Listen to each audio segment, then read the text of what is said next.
जय हिंद साथियों, कैसे हो आप सभी। मैं चंदकिश यादव आप सभी का अपने इस क्लास में आप सभी का हार्दिक स्वागत और अभिनंदन करता हूं। तुम रोज़ की तरह आज फिर से हिंदी की क्लास में आगे कंटिन्यू करेंगे। आज पढ़ेंगे हिंदी के भाषाओं का वर्गीकरण। तो साथियों, हिंदी की भाषाओं का वर्गीकरण दो आधार पर किया गया है। एक अयोगात्मक भाषाएं और दूसरी योगात्मक भाषाएं। तो देखते हैं इसमें आगे। इससे पहले आप सभी को एक ज़रूरी सूचना कि आप कंटिन्यू मेरे साथ बने रहें। वीडियो अगर अच्छी लगे तो लाइक करें तथा शेयर करें, और अगर आप नए हैं तो हमारे यूट्यूब चैनल को सब्सक्राइब करें तथा बेल आइकन पर क्लिक करें, जिससे आगामी वीडियो जितनी आए वो आप तक पहुंच सकें। हाँ, हिंदी का सिलेबस कंप्लीट कराया जाएगा और भारत में होने वाली किसी भी एग्ज़ाम के लिए यह क्लास बहुत ही महत्वपूर्ण रहेगी। साथियों, कंटेंट इस तरीके का बनाया गया है कि कोई भी एग्ज़ाम में जिसमें हिंदी आती है इस क्लास से बाहर नहीं पूछ सकता। बहुत ही गहराई से है, परेशान ना हो, मेरे साथ ही साथ लिखते भी चलें, नोट डाउन करें। एक एक चीज़ बहुत ही अच्छे तरीके से क्लियर कराई जाएगी।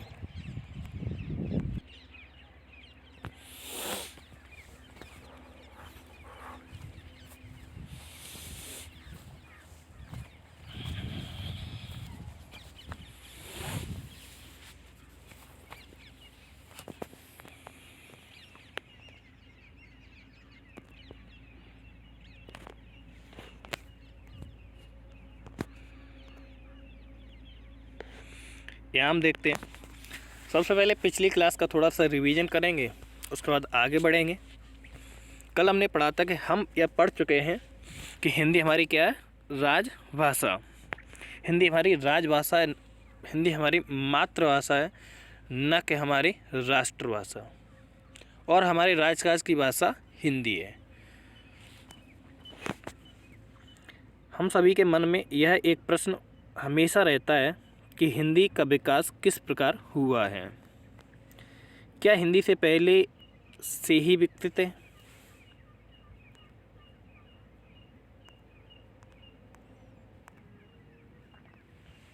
हिंदी का विकास निम्नलिखित प्रकार हुआ है। सबसे पहले आई थी संस्कृत, उसके बाद पाली, इसके बाद हिंदी का विकास प्राकृत में हुआ, उसके बाद अपभ्रंश, अवहट, और उसके बाद में आई हिंदी।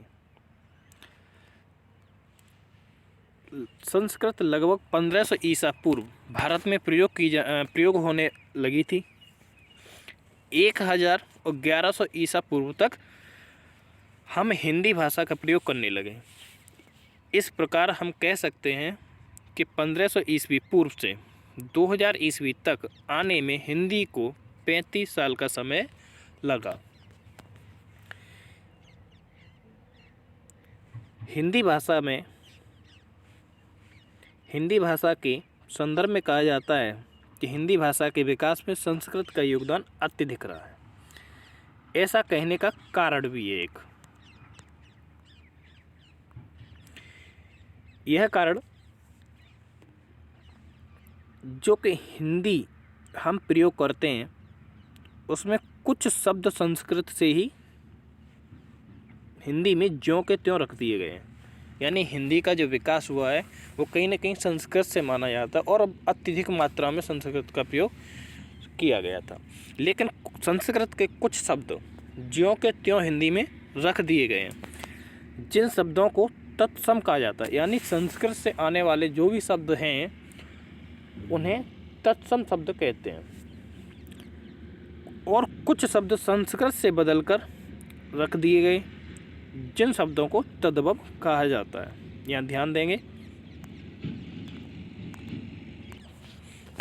कि संस्कृत के वह शब्द जो हिंदी में, यानी कि संस्कृत के वह शब्द जिनका प्रयोग सीधा हिंदी में ज्यों का त्यों किया गया है, यानी उन शब्दों को बदला नहीं गया है, उन्हें हम तत्सम शब्द कहते हैं। अर्थात हमारे तत्सम शब्द जितने भी होते हैं वो किसके शब्द हैं, हिंदी के नहीं है, बल्कि वो किसके हैं? संस्कृत के। हिंदी में तो उन्हें ज्यों का त्यों रखा गया है, और संस्कृत से बदलकर जो हिंदी में रखे गए हैं, संस्कृत से बदलकर जो शब्द हिंदी में रखे गए हैं, उन शब्दों को तद्भव कहते हैं। यानी तद्भव जितने शब्द होते हैं वो सब हिंदी के होते हैं, उन्हें का मूल जो होता है वो कहीं ना कहीं संस्कृत से ही पाया गया है। आगे पढ़ते हैं।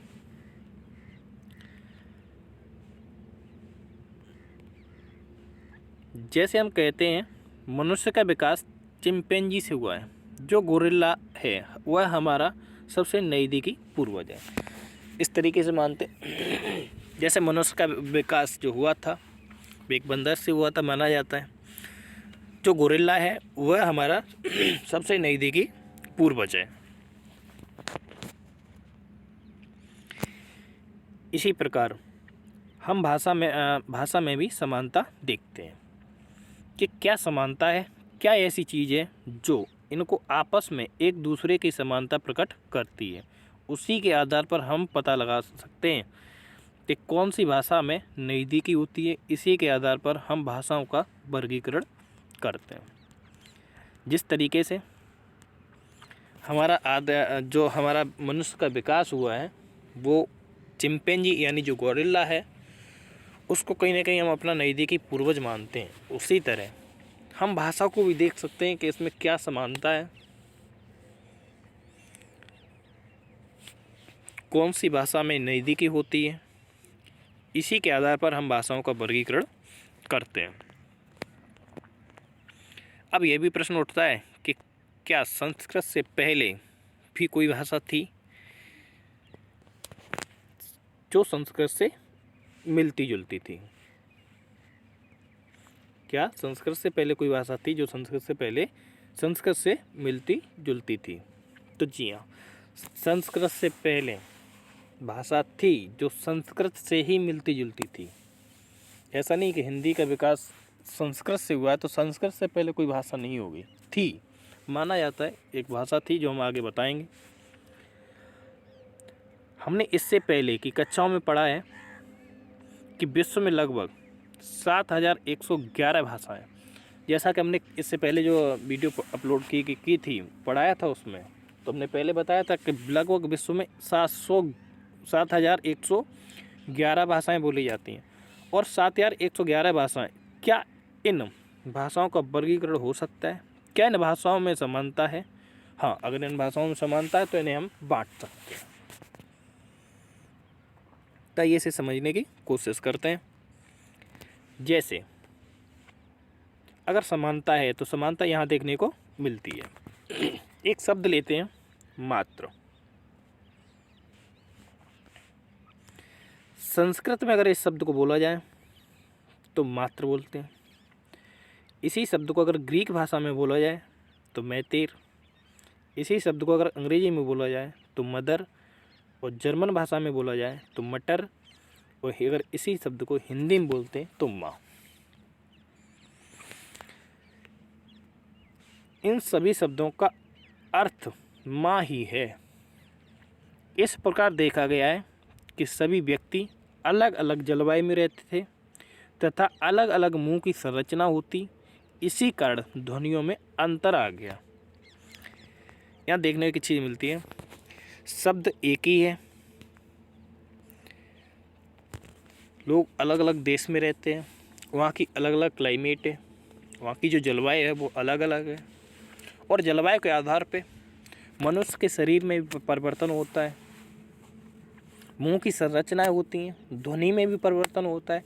उस आधार पर शब्द एक ही था, अर्थ भी उसका एक ही बात के लिए कही जा रही है, लेकिन अलग अलग मुंह की संरचना के कारण ध्वनियों में अंतर आ गया। मात्र संस्कृत में बोलने लगी, ग्रीक में मैतेर बोलते हैं, अंग्रेजी में मदर, जर्मन में मटर, और हिंदी में माँ बोलते हैं।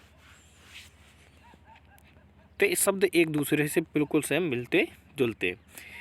इस प्रकार कहा जा सकता है कि इन भाषाओं का कुछ डीएनए, जैसे कोई व्यक्ति अगर किसी की संपत्ति पे दावा करता है या कुछ कम इन्हीं के हैं, या कोई किसी का बेटा किसी पिता पर क्लेम करता है संपत्ति को लेके या किसी बात को लेके कि मैं इन्हीं का बेटा हूँ, तो यह पता लगाने के लिए हाँ ये इन्हीं का बेटा है या किसी और का है, तो यह बात का पता लगाने के लिए हम डीएनए टेस्ट करते हैं, जिससे उसके जो वंशज होते हैं, जो मतलब जो उसके पूर्वज होते हैं, उनका पता लग जाता है।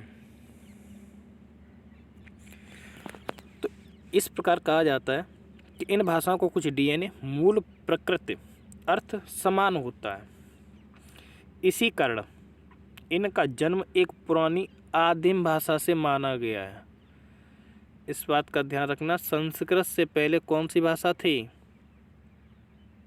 आदिम भाषा। संस्कृत से पहले जो भाषा थी आदिम भाषा थी, ध्यान रखना इस बात का।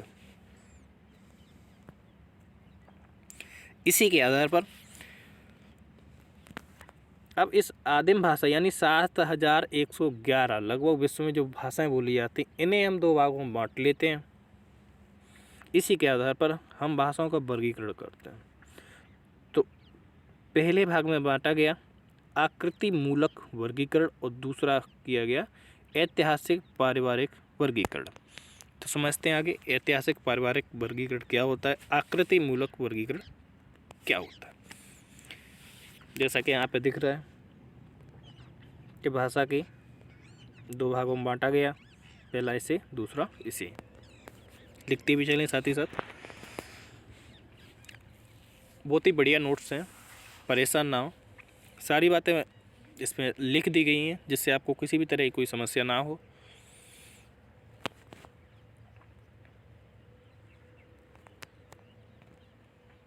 ये क्लास प्रतिदिन जब तक आपका सिलेबस कंप्लीट नहीं हो जाएगा तब तक चलती रहेंगी, और भारत में होने वाली, चाहे वो आपकी कांस्टेबल की हो, SSC GD, UPSI, UP triple SC, किसी भी एग्ज़ाम के लिए इससे बाहर नहीं पूछ सकते एग्जामिनर।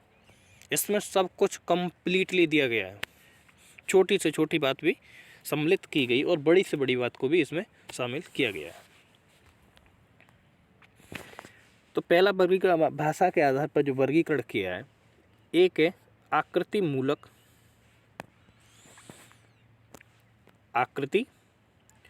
मूलक वर्गीकरण। यह वाक्य की रचना के आधार पर होता है। किसके आधार पर होता है? वाक्य की रचना के आधार पर। जैसे सांप चूहा खाते हैं, चूहा सांप खाता है। ध्यान रखना, सांप चूहा खाते हैं और चूहा सांप खाता है। यहाँ देखते हैं कि स्थान परिवर्तन करने पर अर्थ परिवर्तन हो जाता है, यानी अर्थ बदल जाता है। यह वाक्य की किसके आधार पर होता है? रचना के आधार पर। उसे किस तरह से लिखा जाता है, इसके आधार पर आकृति मूलक वर्गीकरण किया जाता है। तो सांप चूहा खाते हैं, या दूसरा उदाहरण है चूहा सांप खाता है। बात एक ही है, बात खाने की ही है, लेकिन यहाँ क्या हो रहा है कि सांप चूहा खाता है और चूहा यहाँ पे सांप को खाता है। तो शब्द वही हैं, वाक्य हैं, लेकिन शब्दों को एक जगह से दूसरी जगह अगर बदला जा रहा है तो उनके अर्थ में भी परिवर्तन आ रहा है। जैसे राम ने रावण को मारा और रावण ने राम को मारा। यहाँ राम ने रावण को मारा है और दूसरे में रावण ने राम को मारा है। देखने में सेम लगते हैं, एक ही शब्द लगता है, सॉरी एक ही वाक्य लगता है, लेकिन इनके शब्द बदलने पर अर्थ परिवर्तन होता है।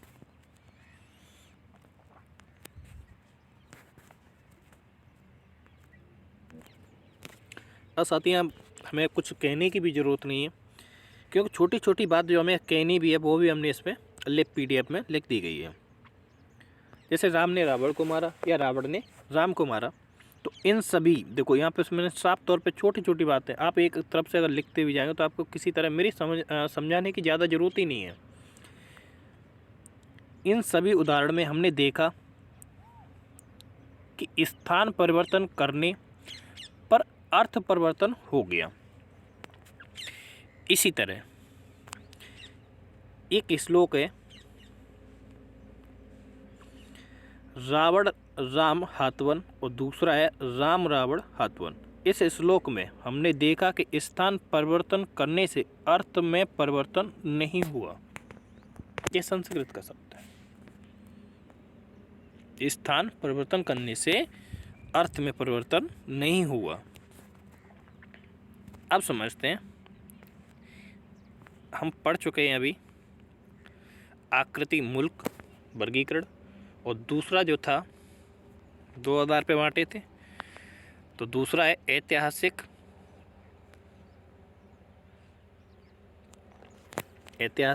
पारिवारिक वर्गीकरण। यह एक पूर्वज भाषा के आधार पर होता है। यह किसके आधार पर होता है? एक पूर्वज भाषा के आधार पर होता है। आकृति मूलक वर्गीकरण रूप के आधार पर, वाक्य की संरचना के आधार पर दो प्रकार से होते हैं। समझेंगे यहाँ पे कि आकृति मूलक, देखो जो आकृति मूलक वर्गीकरण किस पे होता है? वाक्य की संरचना के आधार पर। और ऐतिहासिक और पारिवारिक वर्गीकरण क्या होता है कि एक पूर्वज भाषा के आधार पर होता है। आकृति मूलक वर्गीकरण में जो हमने पढ़ा था उसमें एक बात कही गई थी कि आकृति मूलक वर्गीकरण में वाक्य की संरचना के आधार पर होता है, जहाँ शब्द बदलने से वाक्य में शब्द एक जगह से दूसरी जगह बदलने पर अर्थ में परिवर्तन हो जाता है।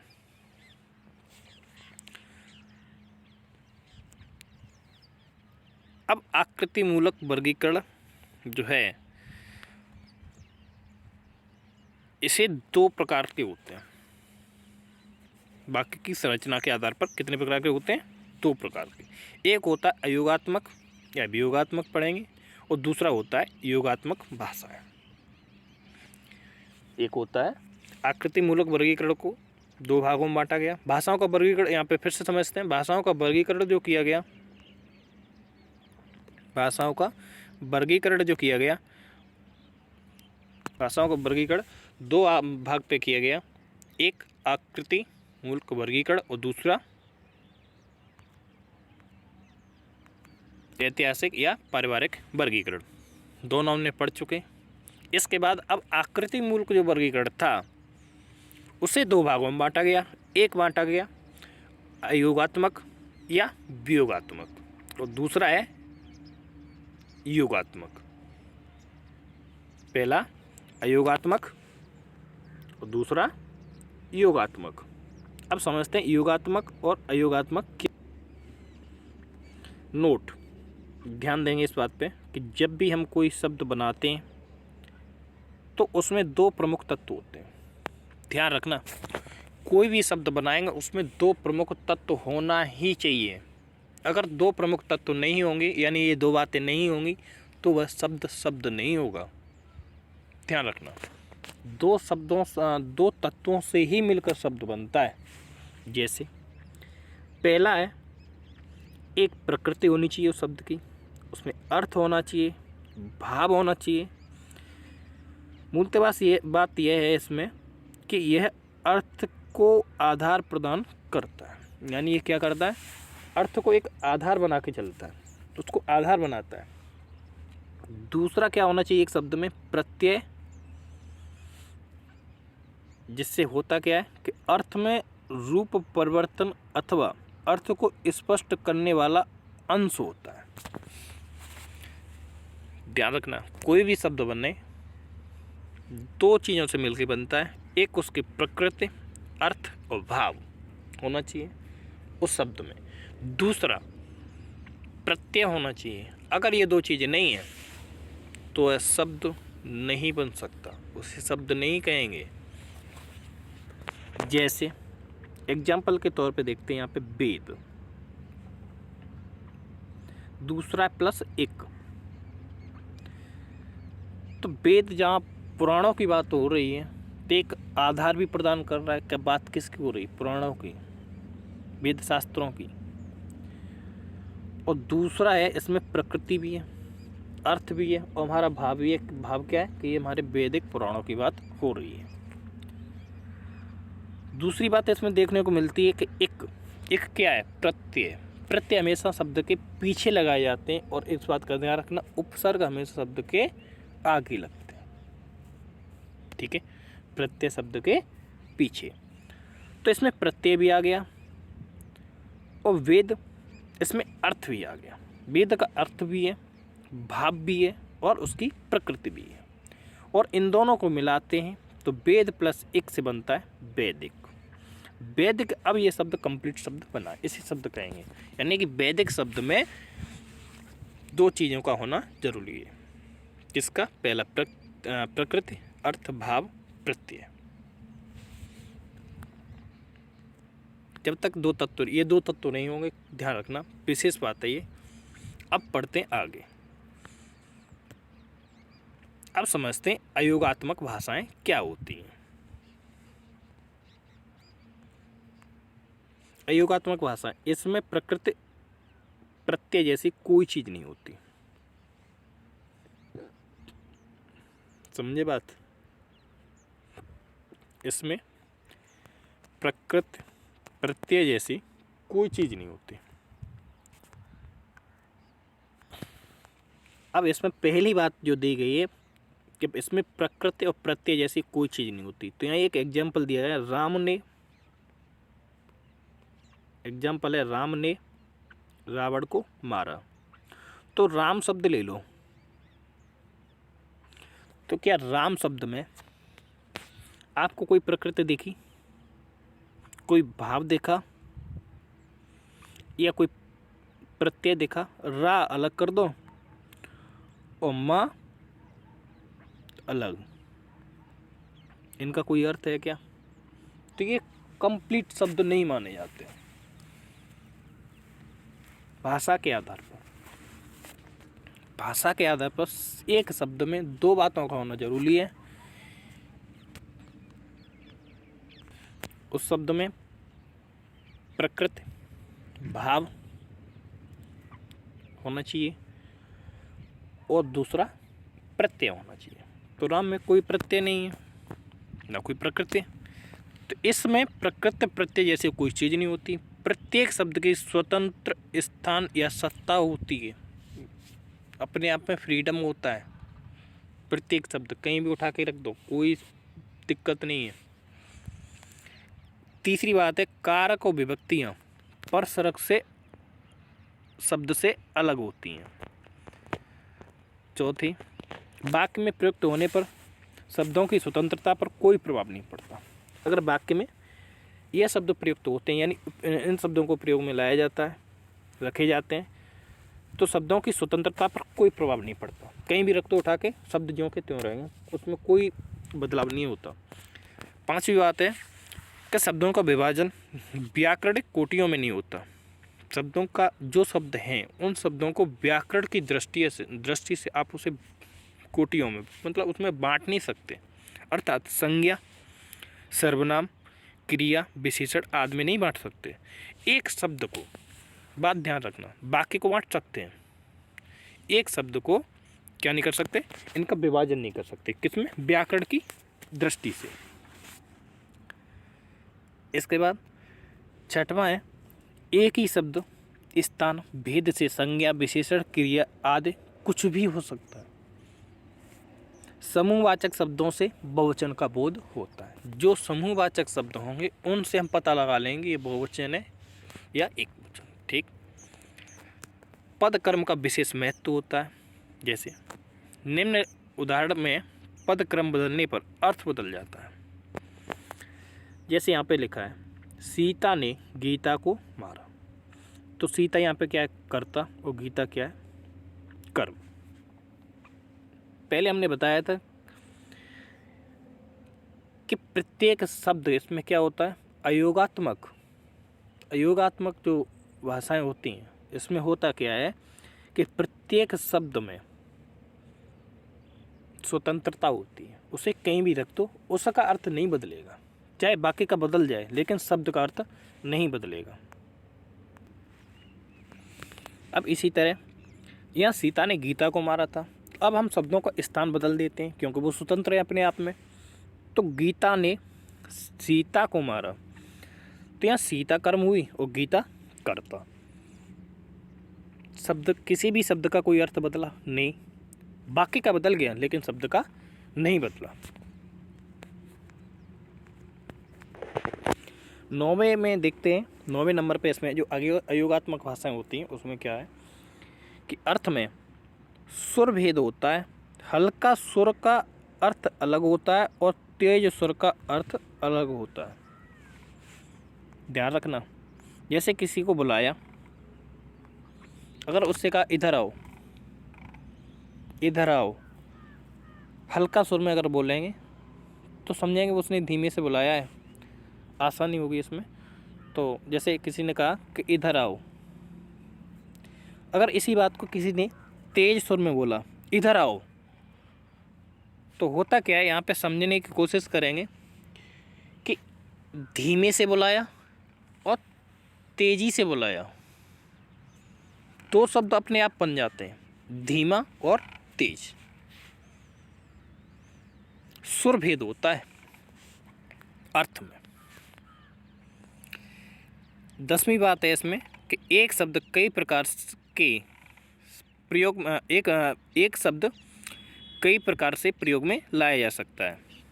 एक शब्द कई प्रकार के प्रयोग में लाया जा सकता है, जैसे वह संज्ञा, विशेषण व क्रिया कोई भी हो सकता है। यानी एक ही शब्द संज्ञा भी हो सकता है, विशेषण भी और क्रिया भी, उसे कहीं भी रख सकते हो। उदाहरण के तौर पे देखते हैं, एक इंग्लिश का वर्ड है, सेंटेंस है, ब्रिंग द मेल इमीडिएटली। दूसरा है मेल दीज लेटर्स और तीसरा है ओपन द मेल बॉक्स। तो पहले उदाहरण में मेल क्या है, संज्ञा, दूसरे उदाहरण में मेल क्या है, क्रिया, और तीसरे उदाहरण में मेल क्या है, विशेषण। तो एक शब्द आ गया। अयोगात्मक भाषाएं हमें कहाँ कहाँ पर बोली जाती हैं इस बात का ध्यान रखेंगे, और कहाँ कहाँ देखने को मिलती हैं अयोगात्मक भाषाएं, जिससे आपको मालूम पड़ जाएगा भारत में कौन सी भाषाएं बोली जाती हैं। ये विश्व की बात हो रही थी, अयोगात्मक भाषाएं कहाँ कहाँ पर बोली जाती हैं। उदाहरण के तौर पे चीनी, वियतनामी, तिब्बती, बर्मी, इस्मामी यानी कि थाईलैंड आदि में कौन सी भाषा बोली जाती हैं, अयोगात्मक। अयोगात्मक एक बार फिर से रिपीट करेंगे, इसी के आधार पर भाषा के 7111 विश्व में बोले जाने वाली भाषाओं को वर्गीकृत किया गया है, यानी बांटा गया है। पहला बांटा गया है आकृत मूलक वर्गीकरण के आधार पर और दूसरा ऐतिहासिक या पारिवारिक वर्गीकरण के आधार पर। तो आकृति मूलक वर्गीकरण को दो भागों में बांटा गया, एक बांटा गया अयोगात्मक या वियोगात्मक भाषाएं और दूसरा बांटा गया है योगात्मक भाषाएं। अब पढ़ते हैं आगे योगात्मक भाषाएं क्या होती हैं। योगात्मक भाषाएं पढ़ने से पहले थोड़ी सी नज़र इधर भी डालते हैं। प्रकृति का अर्थ होता है, जो प्रकृति की बात तब से चली आ रही है, प्रकृति का अर्थ है शब्द के मूल अर्थ या भावार्थ से। प्रत्यय का अर्थ मूल अर्थ के साथ कुछ भी अलग से जुड़ा हुआ शब्द हो सकता है। प्रत्यय किसी भी स्थान पर जुड़ सकता है। ध्यान रखना, इसमें जो प्रत्यय की बात कही गई है, ये प्रत्यय किसी भी स्थान पर जुड़ सकता है शब्द की। प्रत्यय शब्द के प्रत्यय मूल शब्द के आरंभ में, फिर मध्य में या अंत में कहीं पर भी जुड़ सकता है। प्रत्यय जो होगा वो शब्द के आरंभ में, मध्य में यानी बीच में और शब्द के अंत में कहीं भी जुड़ सकता है। लेकिन अभी तक हम पढ़ते आ रहे थे कि प्रत्यय शब्द के पीछे लगते हैं, उपसर्ग शब्द के आगे लगते हैं। तो यहाँ थोड़ा आपका डाउट क्लियर कर देता हूँ, ये भी बात हमने इसमें लिखी है।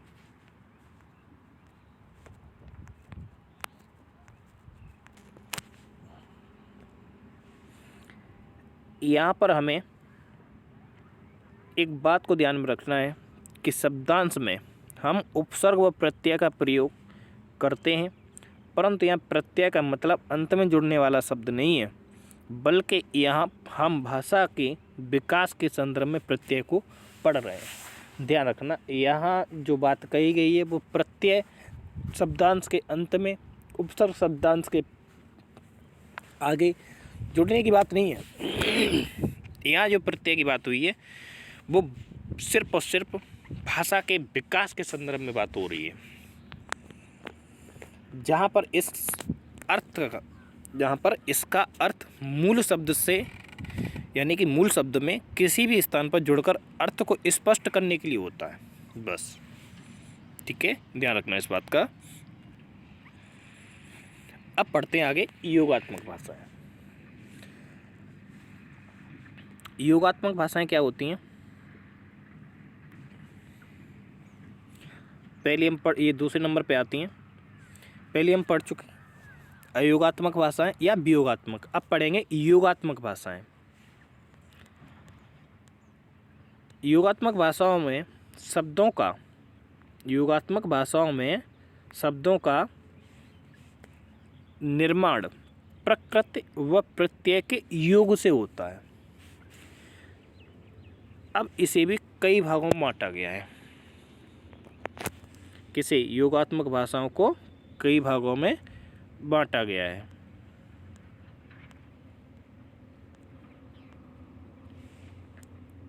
पहला अश्लिष्ट योगात्मक, दूसरा श्लिष्ट योगात्मक और तीसरा प्रश्लिष्ट योगात्मक। अब समझते हैं एक एक करके। अश्लिष्ट योगात्मक भाषाएं जो हैं वो कौन सी हैं? अश्लिष्ट योगात्मक, इन भाषाओं में प्रकृति मूल शब्द के साथ प्रत्यय विभक्ति का योग होता है। किसका योग होता है? मूल शब्द के साथ प्रत्यय विभक्ति का योग होता है। उदाहरण के तौर पे तुर्की भाषा प्रमुख रूप से अश्लिष्ट योगात्मक भाषाएं हैं। नोट, इसमें प्रकृति व प्रत्यय अलग अलग स्पष्ट दिखाई देते हैं। अश्लिष्ट योगात्मक से प्रकृति में प्रत्यय के जुड़ने का योग निम्न प्रकार होता है। अश्लिष्ट योगात्मक जो भाषा है इसमें क्या होता है कि प्रकृति में प्रत्यय के जुड़ने का योग निम्न प्रकार होता है। पहला अंत योग, प्रत्यय मूल शब्द के अंत में जुड़े होते हैं। जैसे उदाहरण के तौर पे कन्नड़ भाषा, मलयालम भाषा, हिंदी, संस्कृत भाषा आदि। अब हम जो पढ़ते हैं उपसर्ग और प्रत्यय, तो उपसर्ग प्रत्यय जो लगाए जाते हैं, प्रत्यय की अब जो प्रत्यय की बात हो रही है जो आगे हम पहले कर चुके हैं, प्रत्यय कहाँ जुड़ते हैं। अभी तो हमने इससे पहले बताया था कि भाषाओं का वर्गीकरण के आधार पर सिर्फ शब्दों को बनाने के लिए आगे भी जो लगा सकते हैं, शब्द के बीच में भी लगा सकते हैं, शब्द के पीछे भी लगा सकते हैं प्रत्यय। लेकिन यहाँ पे बात अब निकल के आई है कि इस जो अश्लिष्ट योगात्मक होते हैं इनमें प्रकृति में प्रत्यय जो जोड़ा जाता है उसके नियम है तो अंत योग जो लगाया जाता है प्रत्यय में, तो प्रत्यय मूल शब्द के अंत में जुड़े होते हैं। उदाहरण के तौर पर देखने को कहाँ मिलते हैं? कन्नड़ भाषा में मिलते हैं, मलयालम भाषा में मिलते हैं, हिंदी में मिलते हैं और संस्कृत भाषा में। अब बात समझ में आई? हिंदी में प्रत्यय और संस्कृत में कहाँ लगाए जाते हैं? शब्द के पीछे। जैसे सेवक, तो सेवक और प्लस नो, तो सेवक ने, यानी नो इसमें क्या है? प्रत्यय। सेवक प्लस नतनो यानी सेवक को, प्रत्यय लगे शब्द के पीछे। अब आगे पढ़ेंगे इसमें। दूसरा होता है मध्य योग। दूसरा क्या होता है? मध्य योग। कभी कभी प्रत्यय मूल शब्द के मध्य में जोड़े जाते हैं। प्रत्यय कहाँ जोड़े जाते हैं? मूल शब्द के मध्य में। उदाहरण तौर पे अधिकतम संथाली भाषा में पाई जाती है। अच्छा, हम किस भाषा का प्रयोग करते हैं? हिंदी का।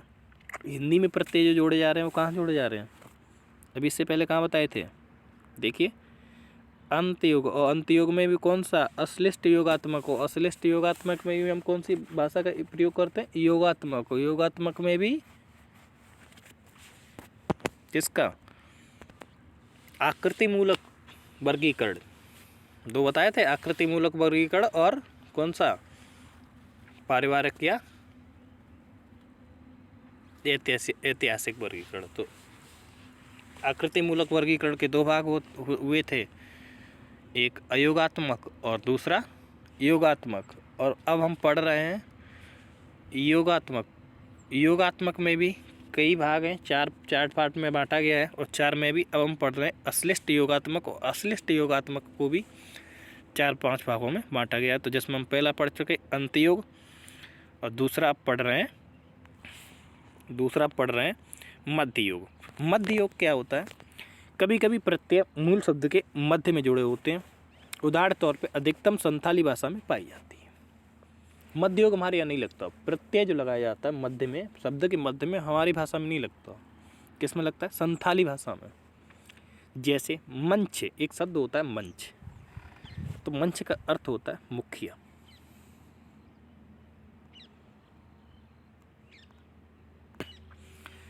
मंचप, मंचप में प बहुवचन का सूचक प्रत्यय है। प क्या है, इसमें प प्रत्यय का काम करता है, ये जो मध्य में लगा है, जिसका अर्थ मुखिए होता है। तीसरा होता है पूर्व योग। कभी कभी प्रत्यय आरंभ में भी जुड़े होते हैं। उदाहरण तौर पे बंटू परिवार की भाषाओं के शब्द अत्यधिक इसी योग से बनते हैं। एक परिवार है बंटू परिवार। बंटू परिवार एक भाषा है, भाषाओं के शब्द के अंत में, शब्द के योग से बनते हैं, कब, आगे। जैसे अ प्लस समय, तो क्या हो गया, असमय। इसमें अ क्या है, प्रत्यय।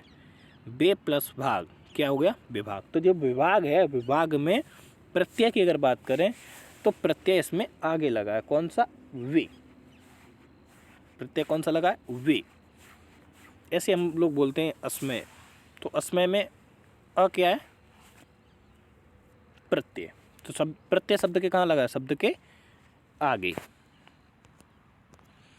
प्रत्यय कहाँ कहाँ लगाए जाते हैं, आप एक एक करके बहुत बेहतरीन तरीक़ा से देख रहे हैं। अभी तो आपने पढ़ा होगा, सिर्फ आपने पढ़ा होगा कि प्रत्यय शब्द के पीछे लगाए जाते हैं, उपसर्ग शब्द के आगे लगाए जाते हैं।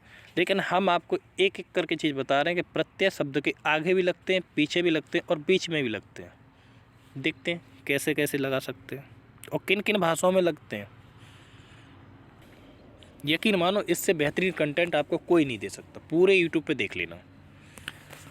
पूर्वोक्त योग, चौथा नंबर पे जो प्रत्यय लगाए जाते हैं उनकी बात हो रही है। पूर्वोक्त योग कभी कभी प्रत्यय आरंभ और अंत दोनों में जुड़े होते हैं।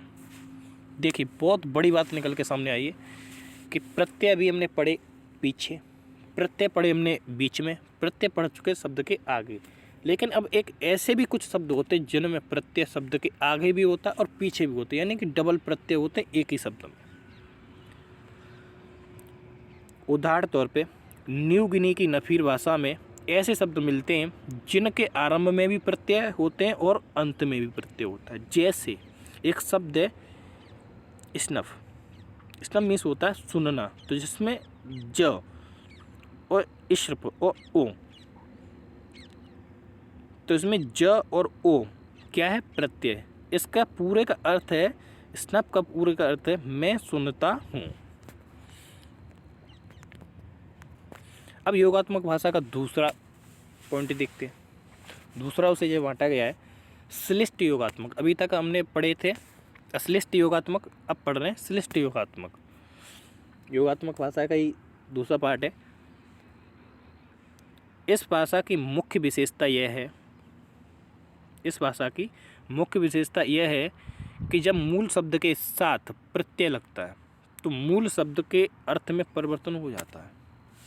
जब मूल शब्द, यानी जो मूल शब्द है आपका, उसके साथ अगर प्रत्यय लगाते हैं तो उसमें क्या हो जाता है, अर्थ में परिवर्तन हो जाता है। जैसे नीति प्लस एक, नीति यानी कि कोई योजना, तो एक प्रत्यय लगाने से क्या हो जाता है, नैतिक। नैतिक हमारा तो मूल कर्तव्य होता है।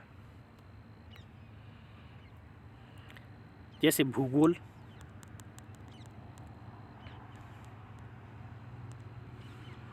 एक शब्द है मूल शब्द भूगोल, और भूगोल में अगर एक जोड़ दें तो भौगोलिक, अर्थ भी बदल गया। देव मैंने पहले बताया था, और इसमें एक लगा दो तो दैविक। विज्ञान, और विज्ञान में अगर एक लगा दो तो वैज्ञानिक, यानी यहाँ पे किसी साइंटिस्ट की बात हो रही, और यहाँ विज्ञान पे किसी भौगोलिक की बात हो रही है। भौगोलिक मतलब यहाँ किसी जीव जंतु, पेड़ पौधे, इन सब के बारे में बात हो रही है। ठीक है, तो इनके अर्थ में परिवर्तन हो जाता है, प्रत्यय लगाने से अर्थ में परिवर्तन हो जाता है, उसे कहते हैं श्लिष्ट योगात्मक भाषाएं।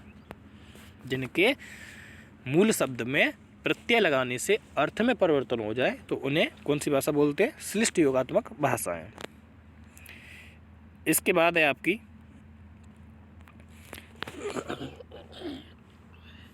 नोट, संस्कृत इसी भाषा के अंतर्गत आती है।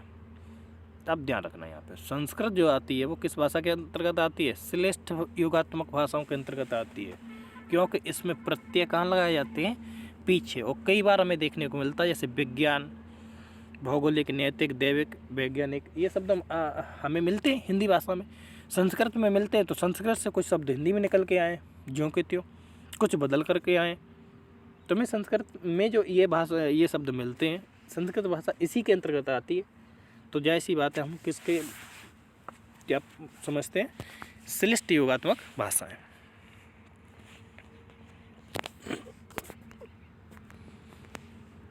अब पढ़ेंगे भारोपीय परिवार की भाषाएं। जैसे देखो, परिवार जो है कौन, यूरोपियन, इंडो यूरोपियन, भारोपीय, ऑस्ट्रेलियन, ये सब आगे बताएंगे। लेकिन अभी सिर्फ भाषाओं का वर्गीकरण की बात चल रही है, तो सिर्फ वही पॉइंट लेके आए, आगे ये सब चीज़ें आपको मिलेंगी। तो भारोपी परिवार की भाषाएं हैं जैसे संस्कृत, लैटिन, ग्रीक, रूसी आदि इसी के अंतर्गत आती हैं। ये सभी भाषाएं किसके अंतर्गत, जो भारोपी परिवार की जितनी भाषाएं हैं वो किसके अंतर्गत आती हैं, श्लिष्ट योगात्मक भाषाओं के अंतर्गत।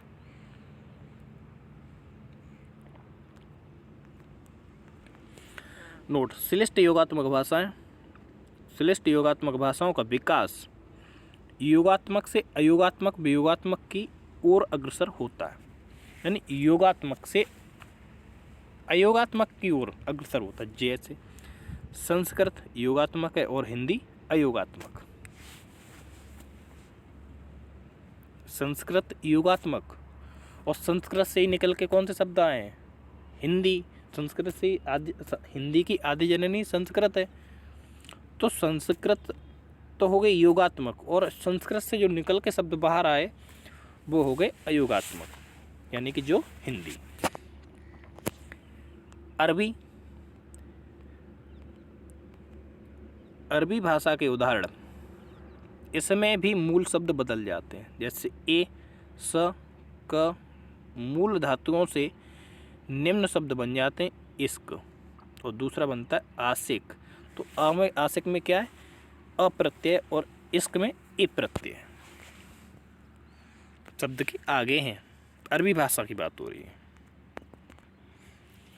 क, त, प धातुओं से, क, प और त धातुओं से क्या बनता है, किताब, कातिब, कुतुब आदि शब्द बन जाते हैं। अब तीसरा जो पार्ट है योगात्मक का, तीसरा है वो है प्रश्लिष्ट योगात्मक। प्रश्लिष्ट योगात्मक क्या होता है कि प्रकृति यानी कि मूल शब्द एवं प्रत्यय का इस प्रकार योग होता है कि उन्हें अलग नहीं किया जा सकता। उनका योग ऐसा किया जाता है कि उन्हें अलग नहीं किया जा सकता। उदाहरण के तौर पे वॉस्को भाषा का उदाहरण है। जैसे नकारसू, यानी कि तू मुझे ले जाता है, तो इसे अलग नहीं कर सकते। हकार, तो मैं तुझे ले जाता हूँ, लेकिन इसमें प्रत्यय का प्रयोग हुआ है, लेकिन इसे अलग नहीं किया जा सकता। अभी तक क्या है, हम अलग करते आ रहे थे। जैसे दीप प्लस इक, देविक, अ प्लस समय, असमय, इसमें प्रत्यय आगे लगा था। लेकिन इसमें हम अलग नहीं कर सकते कि इसमें प्रश्लिष्ट योगात्मक जो भाषा होती है, इसमें शब्द को, प्रत्यय को अलग नहीं कर सकते। इसके बाद है आगे, इन दोनों शब्द इस प्रकार से घुल मिल गई हैं कि उन्हें अलग नहीं किया जा सकता। तो कैसी रही क्लास? आप सभी से आशा करता हूँ कि आप सभी को क्लास अच्छी लगी होगी। क्लास अच्छी लगे तो वीडियो को लाइक करें तथा शेयर करें, समझने की कोशिश करें, और मैं कोशिश करूँगा और अच्छे से समझाने की। तो वीडियो को लाइक करें, शेयर करें तथा नए हैं तो हमारे चैनल को सब्सक्राइब करें। हाँ, बहुत जल्द हम संविधान की महत्वपूर्ण क्लास लेके आ रहे हैं, उसे देखना ना भूलें। बहुत ही बेहतरीन कंटेंट होगा, हिंदी से भी बहुत अच्छा होगा। उसमें किसी भी एग्ज़ाम में बैठ जाना, संविधान अगर उसमें आता है आप उससे बाहर, आपको उससे बाहर बिल्कुल देखने को नहीं मिलेगा। बहुत ही बेहतरीन कंटेंट से एम लक्ष्मीकांत का निचोड़ है उसमें पूरा का पूरा, उससे भी ऊपर मान के चलो। हिंदी की समस्त क्लास आपको मिलेंगी, कंप्लीट हिंदी कराई जाएगी। इसी तरह जितने भी सब्जेक्ट हमारे द्वारा पढ़ाए जाएंगे सारे के सारे कंप्लीट कराए जाएंगे। मेरा मानना है कि आप भर्तियों को पूरा ना करें। जैसे पुलिस की भर्ती आई तो पुलिस की भर्ती की तैयारी करने लगे, बहुत समय देना पड़ता है पुलिस की भर्ती के लिए। कोई भी एग्ज़ाम हो उसके लिए समय देना पड़ेगा। आप 3 महीने 4 महीने कोचिंग में जाके अगर कहें, या कोई कोचिंग वाला कहे कि आप 3 महीने 4 महीने हमारे यहाँ पे पढ़ाइए या पढ़िए, तो पढ़ने से 3 महीने 4 महीने पढ़ने से कभी एग्ज़ाम क्वालिफाई नहीं होता है। हमें विषय कंप्लीट करनी चाहिए, पहले हमारे सब्जेक्ट कंप्लीट हो। सब्जेक्ट कंप्लीट मेरे साथ करें, मैं आपको एक एक पॉइंट जीरो से उठाऊंगा और हाई लेवल तक ले जाऊंगा। तो धन्यवाद। जय हिंद, जय भारत, जय श्री कृष्णा, कर जय श्री कृष्णा। तथा कमेंट करके ज़रूर बताएं क्लास कैसी रही। आपकी कमेंट से हमें उत्साहित मिलती, एक नई ऊर्जा मिलती है, जिससे हम आगे वीडियो बनाने के लिए प्रेरित होते हैं। धन्यवाद।